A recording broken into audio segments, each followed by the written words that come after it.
आज हमारा टॉपिक रहेगा चतुष्फलकीय संकुल में क्रिस्टल क्षेत्र विपाटन। कल हमने अष्टफलकीय संकुल में क्रिस्टल क्षेत्र विपाटन पढ़ा था। आज हम पढ़ेंगे चतुष्फलकीय संकुल में क्रिस्टल क्षेत्र विपाटन। देखिए सीएफटी के अनुसार केंद्रीय धातु आयन के पांचों डी कक्षक समभ्रंश होते हैं। जब लिगेंड केंद्रीय धातु आयन के पास आता है तो जो पांचों डी कक्षक है, जो समान ऊर्जा के डी कक्षक हैं, वो दो ऊर्जा स्तरों में बट जाते हैं, जिसे हमने क्रिस्टल क्षेत्र विपाटन बोला था। चतुष्फलकीय संकुलों में क्या होता है कि साहब ये 5 डी कक्षक केंद्रीय धातु आयन के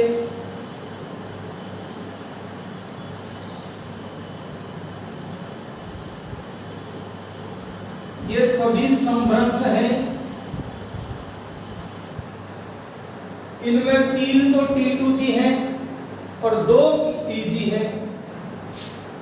चतुष्फलकीय संकुलों में जो लिगेंड होता है वो केंद्रीय धातु आयन के पास अक्षों के मध्य से आता है, अक्षों के मध्य से। चतुष्फलकीय संकुलों में जो लिगेंड होता है वो केंद्रीय धातु आयन के पास अक्षों के मध्य से आता है। अब आप देखिए, कल मैंने आपको समझाया था डी कक्षकों की अपन ने ज्यामिति देखी थी। तो d x y, d y z और डी जेड एक्स यानी T2G कक्षक, ये 3 वो कक्षक हैं जिनकी पालियां अक्षों के मध्य है। तो साहब इनकी पाली अक्षों के मध्य और लिगेंड भी अक्षों के मध्य से आ रहा है। भाई इनकी पाली अक्षों के मध्य है और लिगेंड भी अक्षों के मध्य से आ रहा है। तो ये तीनों डी कक्षक लिगेंड के द्वारा अधिक प्रतिकर्षण महसूस करेंगे। क्यों? क्योंकि इनकी पालियां लिगेंड के मार्ग में आ रही है। जबकि जो 2 डी कक्षक हैं जिनको हमने EG कक्षक बोला था, dx² y² और dz², ये वो 2 डी कक्षक हैं जिनकी पालियां अक्षों पर है, यानी लिगेंड के मार्ग में नहीं है, लिगेंड के मार्ग से कुछ हटकर हैं। इसलिए ये दोनों डी कक्षक लिगेंड से कम प्रतिकर्षण महसूस करेंगे। तो आपको ये ध्यान रखना है, चतुष्फलकीय संकुलों में जो लिगेंड होता है वो अक्षों के मध्य से आता है, अक्षों के मध्य से आता है। इसलिए T2G कक्षक तो अधिक प्रतिकर्षण महसूस करते हैं और EG कक्षक कम प्रतिकर्षण महसूस करते हैं। तो आप देखिए, मैं इसको समझाता हूं आपको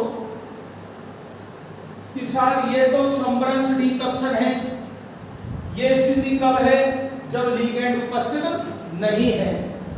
अब जब लिगेंड पास आएगा तो ये 5 डी कक्षक प्रतिकर्षण महसूस करेंगे। तो प्रतिकर्षण महसूस करेंगे तो इनकी ऊर्जा में वृद्धि हो जाएगी, इनकी ऊर्जा में वृद्धि हो गई। और अब चूंकि 3 डी कक्षक T2G कक्षक मैंने बताया था वो ज्यादा प्रतिकर्षण महसूस करेंगे तो उनकी ऊर्जा ज्यादा बढ़ जाएगी। और EG कक्षक कम प्रतिकर्षण महसूस करेंगे तो EG कक्षकों की ऊर्जा T2G कक्षकों की तुलना कम होगी। तो आप देखिए, ये डायग्राम हमारी किताब में इस प्रकार से बना हुआ है। ये पहले समभ्रंश डी कक्षक हैं। ये स्थिति तब है जब लिगेंड उपस्थित नहीं है। अब जब लिगेंड आएगा तो सभी 5 कक्षक लिगेंड से प्रतिकर्षित होंगे तो सबों की ऊर्जा बढ़ गई। चूंकि T2G कक्षकों की पालियां अक्षों के मध्य है, वो लिगेंड से ज्यादा प्रतिकर्षित होंगे, तो उनकी ऊर्जा में अधिक वृद्धि हो गई। और EG कक्षकों की पालियां लिगेंड के मार्ग में नहीं है, इसलिए वो कम प्रतिकर्षण महसूस करेंगे, उनकी ऊर्जा T2G की तुलना कम होगी। तो ये जो विपाटन है, अब आप देखिए लिगेंडों के प्रभाव से समवंश डी कक्षकों का दो ऊर्जा स्तरों में बंटवारा हो चुका है, इसे क्रिस्टल क्षेत्र विपाटन कहते हैं। और ये जो आरेख है, यह चतुष्फलकीय संकुल में क्रिस्टल क्षेत्र विपाटन आरेख है। अब इसमें जो ये T2G कक्षक है और जो EG कक्षक है, इनके मध्य ऊर्जा अंतराल डेल्टा T, अष्टफलकीय में डेल्टा O लिखा था, ऑक्टाहेड्रल अष्टफलकीय, या डेल्टा T टेट्राहेड्रल चतुष्फलकीय। तो ये जो T2G और EG कक्षकों के मध्य जो ऊर्जा अंतराल है डेल्टा T, इसे क्रिस्टल क्षेत्र विपाटन ऊर्जा के नाम से जाना जाएगा। तो ये जो आरेख बना हुआ है बोर्ड पर, ये चतुष्फलकीय संकुलों में क्रिस्टल क्षेत्र विपाटन आरेख है। अब आप ध्यान दीजिए, जो कल मैंने आपको अष्टफलकीय संकुलों में विपाटन समझाया था, वहां मैंने इस प्रकार नहीं बताया था। पहले मैंने समवंश डी कक्षक बताए थे और उनका सीधा ही T2G और EG में विपाटन किया था। तो आप किसी भी प्रकार से बना सकते हो, कोई इसको गलत नहीं मानेगा, चाहे ऐसे बना दो। इसका स्टेप ये है कि ये उस समय है जब केंद्रीय धातु आयन के पांचों डी कक्षक समवंश है, लिगेंड पास नहीं है। लिगेंड पास आएगा तो लिगेंडों के द्वारा ये कक्षक प्रतिकर्षित होंगे, इनकी ऊर्जा बढ़ेगी। तो मैंने थोड़ा सा ऊपर बना दिया इनको। और जब लिगेंड और पास आएगा तो T2G कक्षक और अधिक प्रतिकर्षित महसूस करेंगे EG की अपेक्षा, तो फिर विपाटन हो जाएगा। तो आप बोर्ड में पेपर में किसी प्रकार से बना सकते हो। यदि आपसे पूछे कि भाई चतुष्फलकीय संकुलों में क्रिस्टल क्षेत्र विपाटन आरेख बनाइए, तो आप इतना बना सकते हो केवल। यहाँ आप लिख देना समवंश डी कक्षक। तो ये सब चतुष्फलकीय संकुलों में क्रिस्टल क्षेत्र विपाटन आरेख है।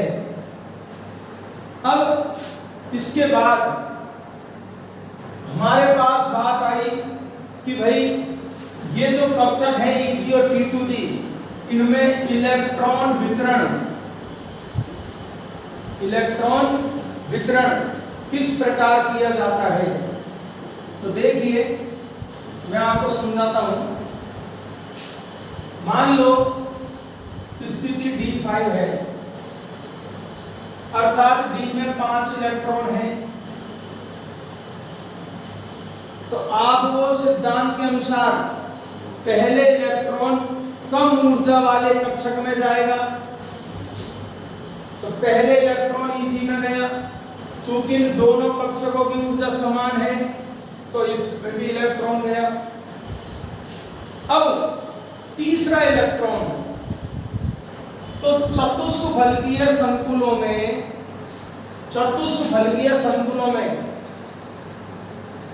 डेल्टा T यानी विपाटन ऊर्जा, मैं हिंदी में लिख देता हूं इधर, विपाटन ऊर्जा का मान सदैव कम होता है युग्मन ऊर्जा से।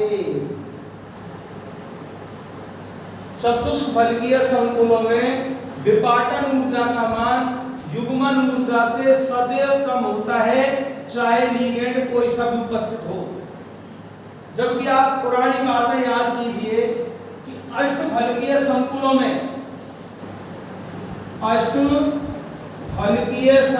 में आपने बताया कि साहब विपाटन ऊर्जा का मान कम होता है युग्मन ऊर्जा से।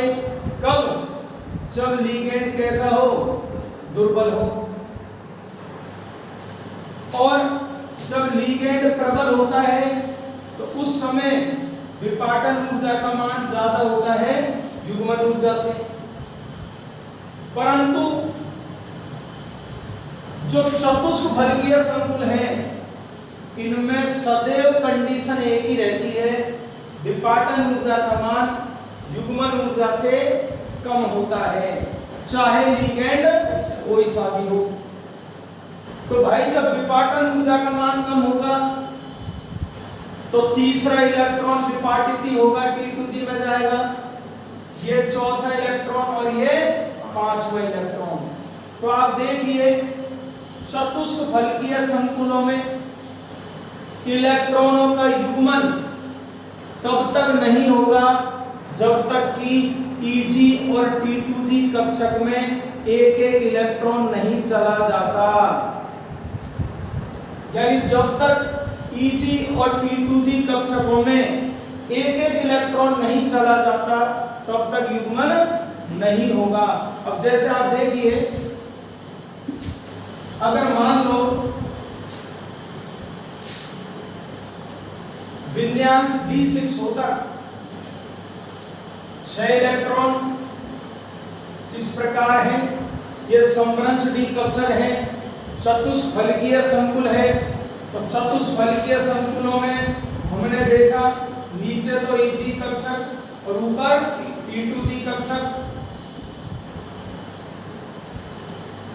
तो आप देखिए पहला इलेक्ट्रॉन Eg में, दूसरा Eg में, यहां विपाटन ऊर्जा का मान कम है युग्मन ऊर्जा से, चाहे लिगेंड कोई सा भी हो, दुर्बल हो चाहे प्रबल हो। तो तीसरा लिगेंड T2G में, तो तीसरा इलेक्ट्रॉन T2G में, चौथा इलेक्ट्रॉन T2G कक्षक में, पांचवा इलेक्ट्रॉन T2G कक्षक में। अब यदि इलेक्ट्रॉन शेष है तो वो किस में जाएगा? Eg में।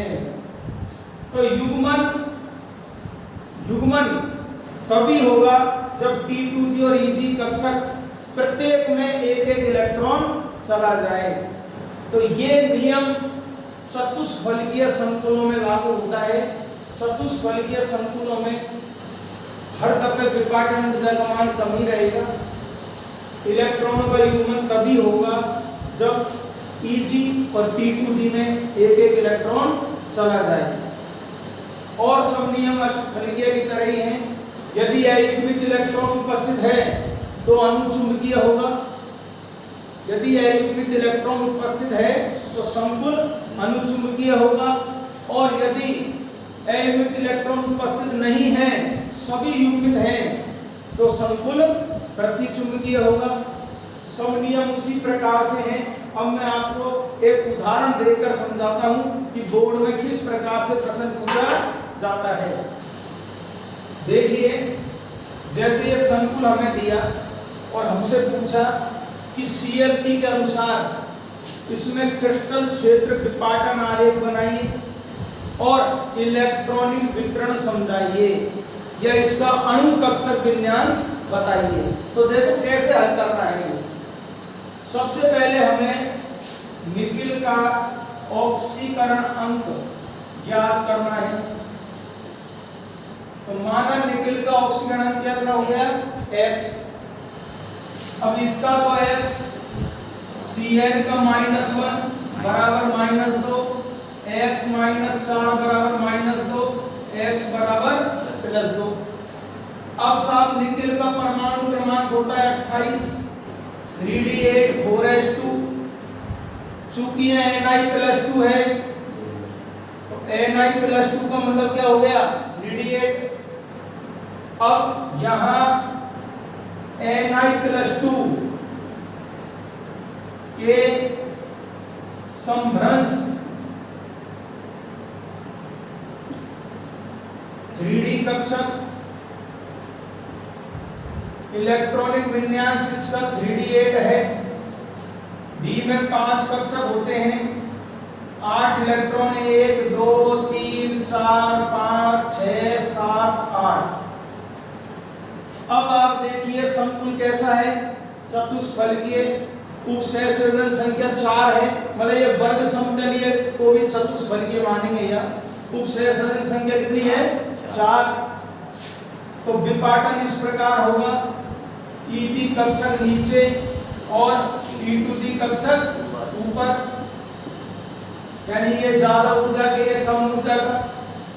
अब इलेक्ट्रॉन भरेंगे 1 2। अब साहब अभी मैंने समझाया कि चतुष्फलकीय संकुलों में चाहे लिगेंड प्रबल हो चाहे दुर्बल हो, हर समय कंडीशन ये होती है डेल्टा टी का मान कम है युग्मन ऊर्जा से। तो तीसरा इलेक्ट्रॉन E2G में जाएगा, ये चौथा और ये पांचवा। अब सबों में एक एक इलेक्ट्रॉन हो गया। अब युग्मन छठा, सातवां और आठवां। अब इसका साहब अणु कक्षक विन्यास, तो इसका अणु कक्षक विन्यास हो गया Eg4 और T2G4। देखो Eg में 4 और T2G में 4 इलेक्ट्रॉन, और यहां अयुग्मित इलेक्ट्रॉन उपस्थित है। तो संकुल कैसा हो गया? अनुचुंबकीय। और अयुग्मित इलेक्ट्रॉन उपस्थित है तो ये रंगीन होगा, कलर्ड होगा। तो ये इस प्रकार से हमें पूरा समझाना है। ये 2 नंबर का प्रश्न है। कोई भी इस प्रकार से संकुल आपको देगा, उसमें क्रिस्टल क्षेत्र विपाटन पूछेगा, तो आप देख लेना कि वो अष्टफलकीय है कि चतुष्फलकीय है। अगर अष्टफलकीय होगा तो Eg कक्षक ऊपर, T2G नीचे। चूंकि ये चतुष्फलकीय है तो यहाँ T2G कक्षक ऊपर होंगे और Eg कक्षक नीचे होगा। और इस प्रकार से इलेक्ट्रॉन वितरण करना है। ये एक 2 नंबर का प्रश्न है। इस प्रकार हमें पूरा ये हल करना है। इसके बाद ये हमारा अगला जो टॉपिक है वो है संकुल, यानी उपसहसंयोजक यौगिक रंगीन होते हैं। तो संकुलों में रंग, उपसहसंयोजक यौगिक रंगीन होते हैं, इसकी व्याख्या CFT के द्वारा की जाती है। VBT यानी संयोजकता बंध सिद्धांत की एक कमी थी। संयोजकता बंध सिद्धांत इस बात को नहीं बता पाया कि उपसहसंयोजक यौगिक यानी संकुल यौगिक रंगीन क्यों होते हैं, जबकि CFT ने इसको समझाया कि संकुल यौगिक रंगीन क्यों होते हैं। मैं आपको समझाता हूँ।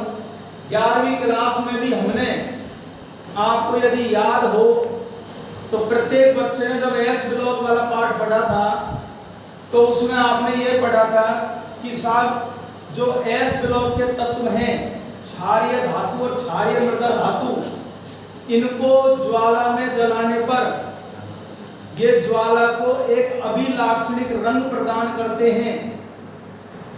यानी इनकी ज्वाला अलग अलग रंग की होती है। वहां जो सिद्धांत है वही सिद्धांत यहाँ पर है। तो मैं आपको समझाता हूं एक उदाहरण देकर। आप देखिए, ये समभ्रंश डी कक्षक है, समभ्रंश डी कक्षक। और आप मान लो इसका इलेक्ट्रॉनिक विन्यास D4 है।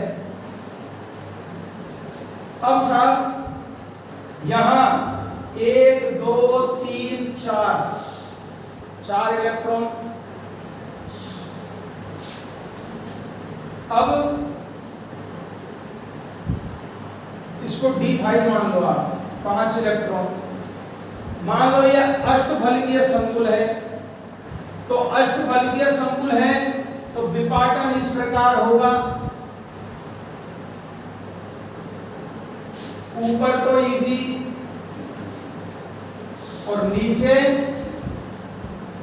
T2G, ऊपर Eg और नीचे T2G। ये अष्टफलकीय है। अब देखिए, ये Eg और ये T2G। अब साहब पहला इलेक्ट्रॉन ये दूसरा इलेक्ट्रॉन, ये तीसरा इलेक्ट्रॉन। और मान लो लिगेंड प्रबल है, तो जब लिगेंड प्रबल होता है तो इस समय युग्मन ऊर्जा का मान कम होता है विपाटन ऊर्जा से, तो चौथा इलेक्ट्रॉन यही युग्मित होगा, ये चौथा इलेक्ट्रॉन, और ये कौन सा, पांचवा। अब आप देखिए यहां निम्न ऊर्जा कक्षक में, निम्न यानी कम, और वो उच्च ऊर्जा कक्षक, ये निम्न ऊर्जा कक्षक। यहां निम्न ऊर्जा कक्षक यानी T2G कक्षक में एक अयुग्मित इलेक्ट्रॉन उपस्थित है।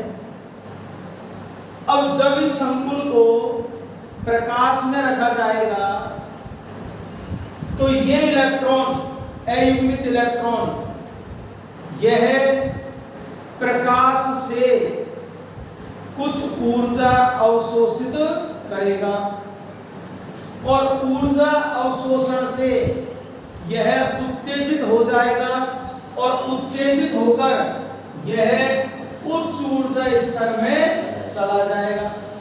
दोबारा सुनिए ध्यान से कि ये जो अयुग्मित इलेक्ट्रॉन है, जब इस संकुल को आप प्रकाश में रखोगे तो प्रकाश 7 रंग से मिलकर बना होता है।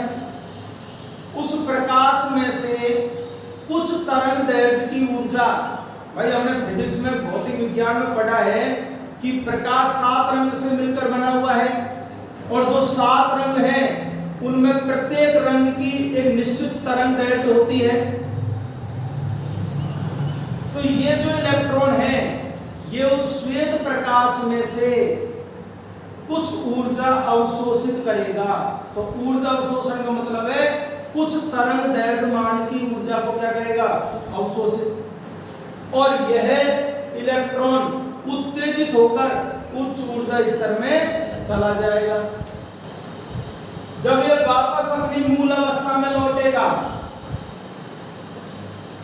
तो जितनी ऊर्जा इसने अवशोषित की थी उसको ये तरंग के रूप में उत्सर्जित करेगा।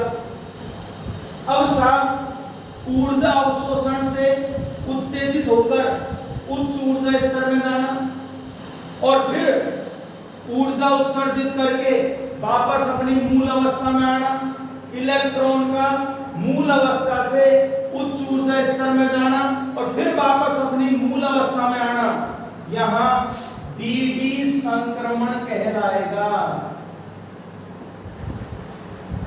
तो ये इंपॉर्टेंट प्रश्न है, कई बार 2 नंबर का प्रश्न पूछा जा चुका है कि dd संक्रमण से आप क्या समझते हैं।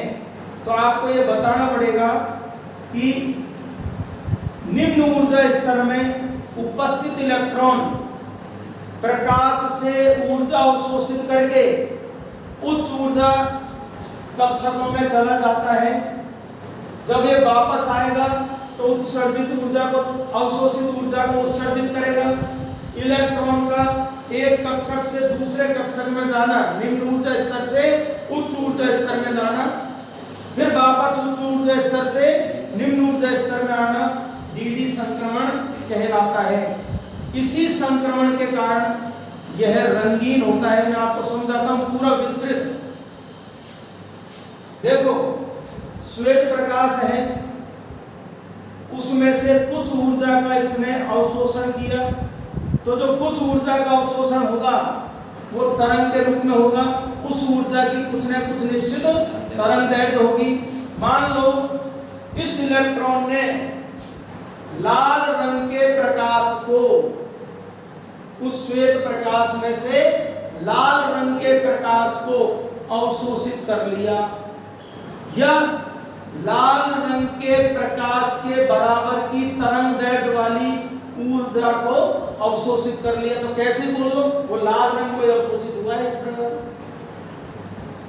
उस इलेक्ट्रॉन ने श्वेत प्रकाश में से लाल रंग के बराबर की तरंग दैर्ध्य वाली ऊर्जा को अवशोषित किया था। मतलब कौन से प्रकाश को अवशोषित किया है, लाल प्रकाश को, लाल रंग के प्रकाश को। तो इलेक्ट्रॉन जिस रंग के प्रकाश को अवशोषित करता है उसका पूरक रंग उस संकुल का रंग होता है। तो यदि इलेक्ट्रॉन लाल रंग के बराबर के प्रकाश को अवशोषित करेगा तो उस संकुल का रंग कैसा होगा? नीला। और यदि इलेक्ट्रॉन पीले रंग के प्रकाश को, श्वेत प्रकाश में से पीले रंग के प्रकाश को अवशोषित करेगा, यानी पीले रंग के प्रकाश की तरंग दैर्घ्य कितनी होती है, उस तरंग दैर्घ्य मान वाले प्रकाश को यदि वो अवशोषित करेगा तो वो संकुल कैसा होगा? बैंगनी होगा। और यदि यह इलेक्ट्रॉन श्वेत प्रकाश में से नीले रंग को अवशोषित करेगा उत्तेजित होने के लिए, यानी नीले रंग की जो तरंग दैर्घ्य होती है उसके बराबर तरंग दैर्घ्य वाली ऊर्जा को यदि अवशोषित करेगा तो वो संकुल कैसा दिखाई देगा? पीला नारंगी। तो आप देखिए इलेक्ट्रॉन ने श्वेत प्रकाश में से ऊर्जा का अवशोषण किया जिससे वो उत्तेजित होकर उच्च ऊर्जा स्तर में चला गया। जब वो वापस अपनी मूल अवस्था में आएगा तो जितना प्रकाश उसने अवशोषित किया है उसे वो तरंग के रूप में त्यागेगा, उत्सर्जित करेगा। इसी घटना के कारण संकुल कैसे दिखाई देते हैं? रंगीन। तो प्यारे बच्चों, एक प्रकार से यह पाठ कंप्लीट हो चुका है। इसके मेन जो टॉपिक हैं, अब इसमें एक टॉपिक बच रहा है कि उपसहसंयोजक यौगिकों का महत्व। तो आप महत्व को बाद में मैं कभी क्लास लूंगा इसकी तो आपको महत्व बता दूंगा, परंतु जो मेन टॉपिक है जो पेपर में आने लायक है, अच्छे जो टॉपिक है समझने के, वो कंप्लीट हो चुके हैं। और अब आप एक बार किताब में से पूरे टॉपिकों को पढ़ो, इस वीडियो को देखो, जो भी समझ में नहीं आता है, और यदि कोई प्रॉब्लम हो तो संस्था प्रधान के फोन पर आप फोन कर सकते हैं।